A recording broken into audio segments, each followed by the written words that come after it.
महिलाओं को मिलने वाले इस अधिकार का जिसने विरोध किया, जिसने विरोध किया, देश की महिलाओं ने उन्हें माफ नहीं किया है। कि अगर वे इस ऐतिहासिक कदम को ईमानदारी से उठा रहे होते तो पूरा संसद इनके साथ एकजुट होकर इसे पारित करता। अब भारतीय जनता पार्टी नारी को नारा बनाने की कोशिश कर रही है। हमारी आन है नारी और हमारी शान है नारी। विकसित हो रहे भारत की ये पहचान है नारी। मुसलमान भाइयों की महिलाएं नहीं शामिल की जाएंगी, हम समाजवादी लोग इसका साथ नहीं देंगे। पूरा देश का महिलाओं के लिए बात करना चाहिए। आप मुस्लिम महिलाओं का क्यों बात करते हैं? समाजवादी पार्टी का चले तो घरों की भी जाति तय कर ले। आप जनगणना क्यों नहीं कराना चाहते? जनगणना होगी तो हम आरक्षण मांगेंगे, इसीलिए आप लोग धोखा देकर के आना चाहते हैं। समाजवादी पार्टी सारी टिकटें मुस्लिम महिलाओं को दे दे, हमें कहां आपत्ति है? समाजवादियों से बड़ा महिलाओं का हितैषी इस देश की कोई पार्टी नहीं है। हम भी कस कर जवाब देंगे, हमें कोई तकलीफ नहीं है। ये तो माननीय प्रधानमंत्री जी अपने आप को कहा कि मैं पिछड़ी जाति से आता हूँ। अखिलेश जी मेरे मित्र हैं तो कभी कभी मदद कर देते हैं। ये बात सही है कि मैं अति पिछड़े समाज से आता हूं, लेकिन मेरा दायित्व समाज के सबको साथ लेके चलने का है। शहंशाहों के गरीबों से ताल्लुक ही नहीं, एक शहंशाह ने दौलत का सहारा लेकर हम गरीबों की मोहब्बत का उड़ाया मजाक। देश की बहनों पर बड़ों का गमौना, हम उनके सामर्थ्य पर आशंका क्यों करते भाई? एक बार आने तो दो। ये शुरुआत करने जा रहा हूं आज की सबसे बड़ी खबर के साथ। सबसे बड़ी खबर, देश की आधी आबादी को 33% आरक्षण। महिला बिल पर रार, मोदी का प्रहार। प्रधानमंत्री नरेंद्र मोदी आज बड़े दिन विशेष सत्र पर पहुंचे। ये लोकसभा की तस्वीर जब पीएम मोदी दाखिल हुए।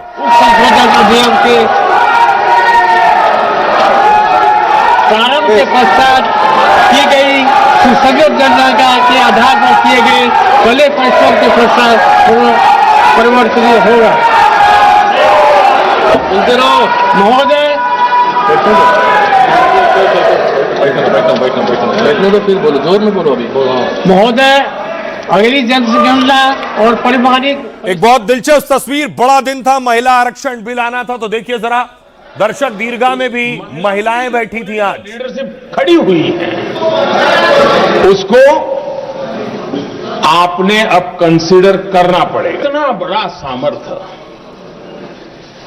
उसको हम हिस्सेदारी से संसद की कार्रवाई में खास महिलाओं को आमंत्रित किया गया था इस ऐतिहासिक क्षण के लिए, उसका गवाह बनने के लिए। खड़ी हुई है उसको।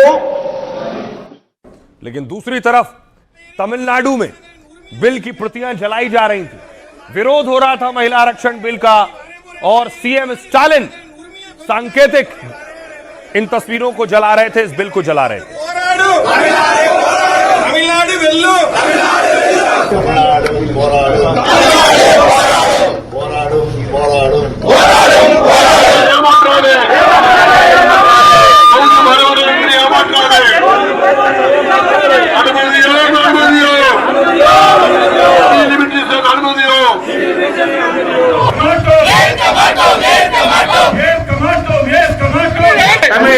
ವಂಚಿಕಾದೆ ಮೋದಿ ಅರಸೆ ಮೋಸಡಿ ಅರಸೆ ಮೋದಿ ಅರಸೆ ಮೋಸಡಿ ಅರಸೆ ತೆನ್ನಿಂದ್ಯಾವೇ ವಂಚಿಕಾದೆ ತೆನ್ನಿಂದ್ಯಾವೇ ವಂಚಿಕಾದೆ ಮೋದಿ ಅರಸೆ ಮೋಸಡಿ ಅರಸೆ ಮೋದಿ ಅರಸೆ ಮೋಸಡಿ ಅರಸೆ। तो तमिलनाडु में विरोध हो रहा था, दूसरी तरफ मध्य प्रदेश में इंदौर में देखिए जश्न मन रहा था महिला आरक्षण बिल पर।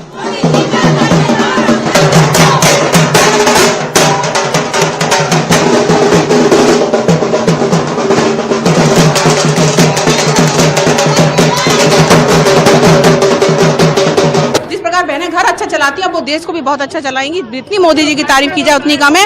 अब लड़कियों को कोई भ्रूण में नहीं मारेगा, कन्या हत्या नहीं होगी, क्योंकि आने वाला समय हमारी बेटियों का है। नारी शक्ति वंदन अधिनियम के माध्यम से केवल राजनीतिक सशक्तिकरण नहीं होता है, बल्कि महिलाओं का संपूर्ण उत्थान होता है। आज घर से लेके, राष्ट्र से लेके, समाज से लेके देश में राजनीति और कहते पार्लियामेंट, पंचायत से पार्लियामेंट तक हमारी बहनें दिखेंगी और नेतृत्व करेंगी। तो मध्य प्रदेश में जश्न हो रहा था, तो देखिए दक्षिण भारत में विरोध हो रहा था, काले गुब्बारे लेकर विरोध प्रदर्शन।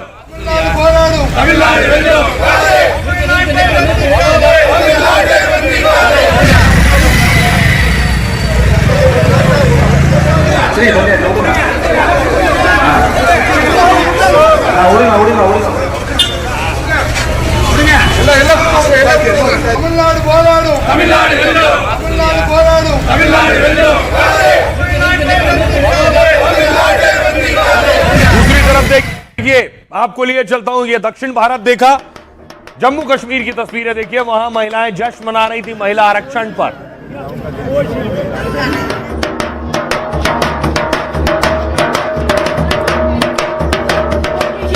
बहुत बड़ा फायदा मिलने वाला है। 33% आरक्षण महिलाओं को मिलेगा।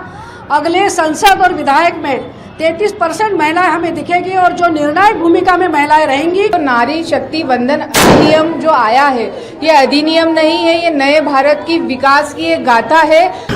दूसरी तरफ संसद से जब निकली राहुल प्रियंका, तो उनके आगे भी पत्रकारों ने सवाल पूछा, प्रियंका गांधी से भी।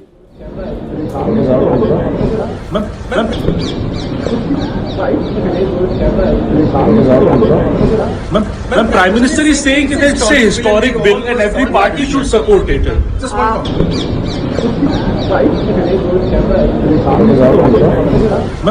Prime Minister is saying that it's a historic bill. अब देखिए जरा विपक्ष किस बात को लेकर विरोध कर रहा है और सरकार का उस पर पक्ष क्या है, महिला आरक्षण का आखिर विरोध क्यों इस बात पर हो रहा है। तो सबसे पहले आपको बताऊं विपक्ष के सवाल क्या है। विपक्ष कह रहा है पश्चिम बंगाल और तमिलनाडु चुनाव से पहले ही यह बिल क्यों लाया जा रहा है। चुनाव में महिला मतदाताओं को लुभाने की कोशिश है। यह बीजेपी और सरकार की तुष्टीकरण की राजनीति है। तो सरकार की सफाई है, महिला आरक्षण बिल तो 3 साल पहले पास हो चुका है। अब बात जल्दी से जल्दी इस वादे को पूरा करने की है, नहीं तो देश की संसद की नीयत पर सवाल उठेंगे। विपक्ष सवाल पूछ रहा है, विरोध कर रहा है इस बात पर कि महिला आरक्षण का विरोध नहीं, लेकिन इसके पीछे साजिश है। रणनीति के तहत सरकार सीटों का बंटवारा यानी परिसीमन कर रही है। पहले जनगणना हो, फिर आंकड़े के आधार पर सीटों का बंटवारा हो। सरकार 2011 के पुराने डेटा के आधार पर सीट बंटवारा क्यों कर रही है। सरकार की सफाई है, 2023 में जब बिल लाए तो सभी ने कहा इसे जल्दी से जल्दी लागू करो। 2027 तक जनगणना का अगर इंतजार किया तो 2034 में लागू हो पाएगा यह आरक्षण। 2011 की जनगणना के आधार पर भी यह 2029 तक लागू हो पाएगा, क्योंकि नए सिरे से सीट बंटवारे की प्रक्रिया में करीब 3 साल लगेंगे। विपक्ष के सवाल है, दक्षिण के राज्यों ने आबादी काबू में रखी तो उनकी सीटें घटेंगी। आबादी के हिसाब से सीट का बंटवारा हुआ तो हिंदी पट्टी के राज्यों को फायदा होगा और दक्षिण भारतीयों को राजनीतिक प्रतिनिधित्व कम हो जाएगा उनका। इस पर सरकार का कहना है नए बिल में कश्मीर से कन्याकुमारी तक कहीं भेदभाव नहीं होगा।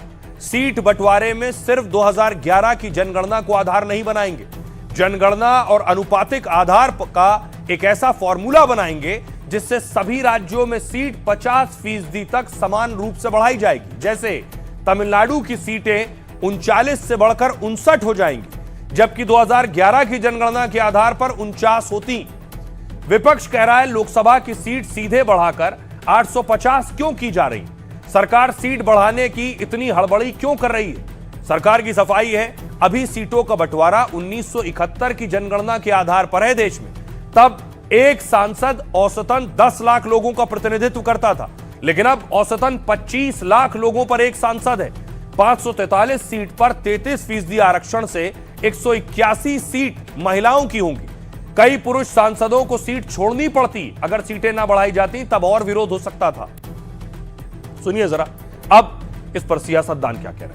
आदरणीय श्री राहुल गांधी जी ने मोदी जी को एक पत्र लिखा और उस पत्र में उन्होंने कहा कि ये महिला का जो आरक्षण है ये 2019 तक लागू हो जाना चाहिए। मुझे लगता है कि यहाँ आकर प्रधानमंत्री जी राहुल जी का मजाक तो बना लेते हैं, लेकिन घर जाके उनकी बातों पर गौर करते हैं, क्योंकि हम आज उसी बात पर चर्चा कर रहे हैं कि बार बार बहकाने वाले पुरुषों को महिलाएं झट से पहचान लेती हैं। थोड़ी सावधानी बरत लीजिए, पकड़े जाएंगे। हमारे देश में जब से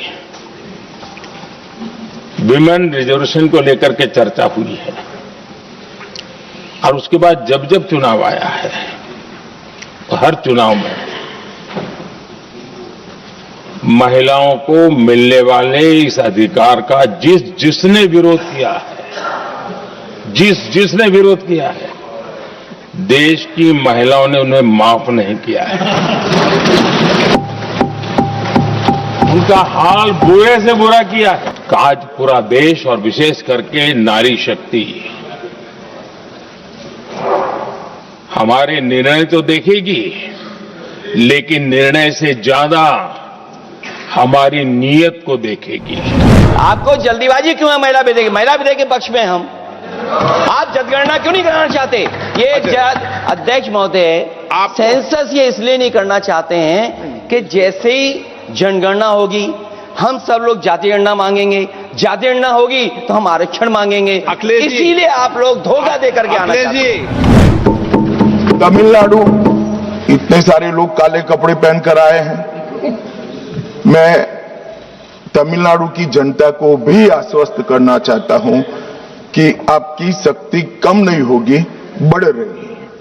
मान्यवर, अभी 39 सांसद तमिलनाडु राज्य से चुनकर यहां आते हैं और 543 के सदन में उसके प्रतिशत है 7.18%, 7.18%।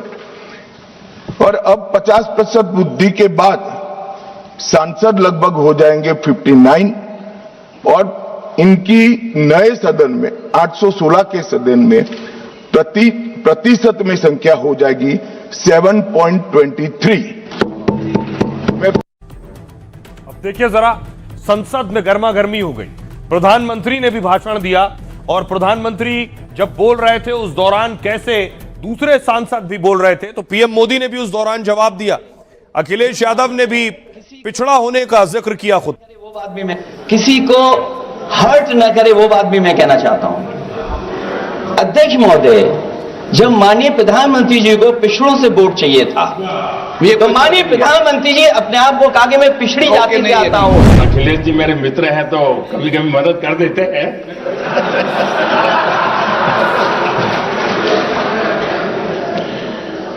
ये बात सही है कि मैं अति पिछड़े समाज से आता हूं, लेकिन मेरा दायित्व समाज के सबको साथ लेके चलने का है और यही मेरे संविधान ने मुझे यही रास्ता दिखाया है।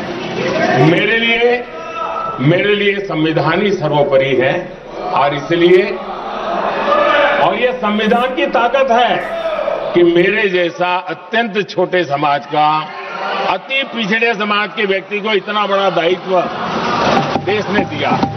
किसी को नरेंद्र मोदी जब आज बोलने खड़े हुए तो प्रधानमंत्री नरेंद्र मोदी ने क्या कहा?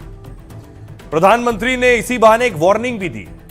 प्रधानमंत्री ने कहा, क्रेडिट का ब्लैंक चेक ले लो मुझसे। कुछ लोगों को लगता है कि महिला आरक्षण में मोदी का स्वार्थ है।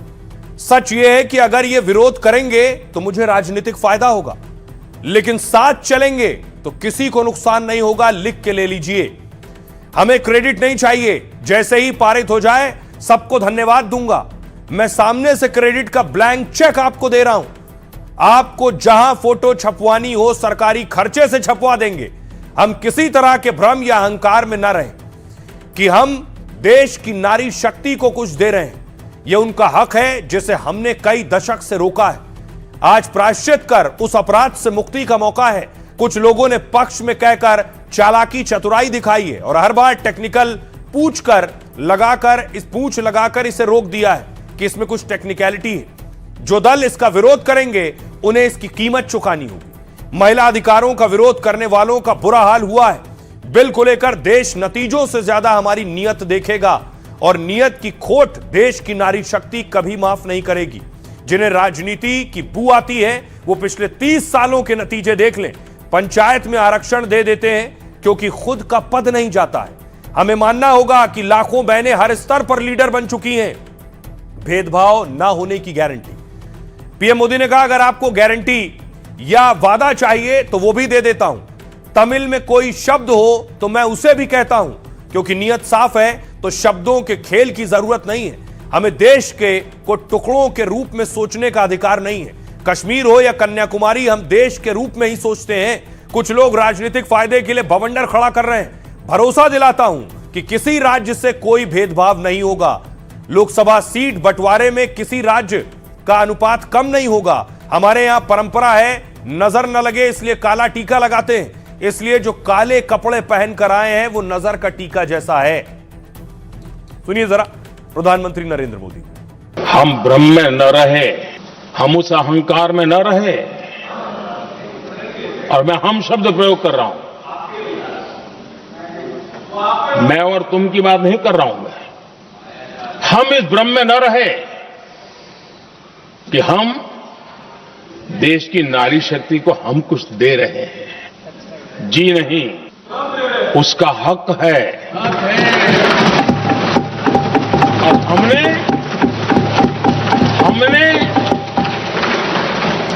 इतना बड़ा सामर्थ्य, उसको हम हिस्सेदारी से रोकने के लिए क्यों इतनी ताकत खपा रहे हैं जी? उनके जुड़ने से सामर्थ्य बढ़ने वाला है। देश की बहनों पर भरोसा करो ना, उनकी समझदारी पर भरोसा करो। एक बार 33% बहनों को यहां आने दो, आकर के उनको निर्णय करने दो, किसको देना है, किसको नहीं देना है, इस वर्ग को देना, उस वर्ग को देना, करेंगे वो निर्णय।